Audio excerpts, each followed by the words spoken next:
Farrah's getting on great singer, as you're going to hear later on tonight if anybody's here. She's a great singer, great harmony singer, so it's great to be working with her.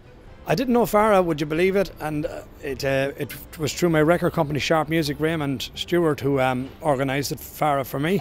And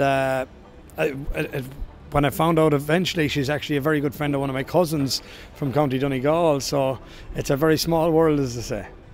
That's, as I said, that's the million-dollar question. The important thing for anybody in the music business at the moment, a big part of it is recording, which is probably the most important part, to get a good CD out or a good single out, get all the local radios playing it, and maybe if things are going good for you, then you can look into something that's big and popular at the moment. Is television is a huge thing for the music, so if you can get a DVD out as well and keep trying, keep singing out local, and that's a very big important part of it. Well, it's a very different thing performing with a television camera to playing with a live gig, a dance, because they're two different separate shows, because you're trying to sell yourself tonight to the camera more than to the audience is really for tonight is, and I suppose the back burner, as I say, the important thing tonight really is the cameras, and to try and get a little bit of audience participation as well, but it's two different gigs.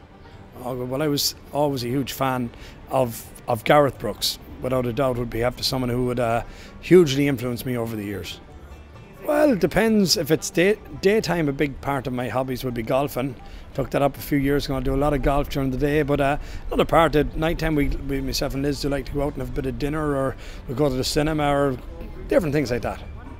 It's Misha Mike Denver, fake Glór Tíre, Gach Céadaoin, TG4 Aon.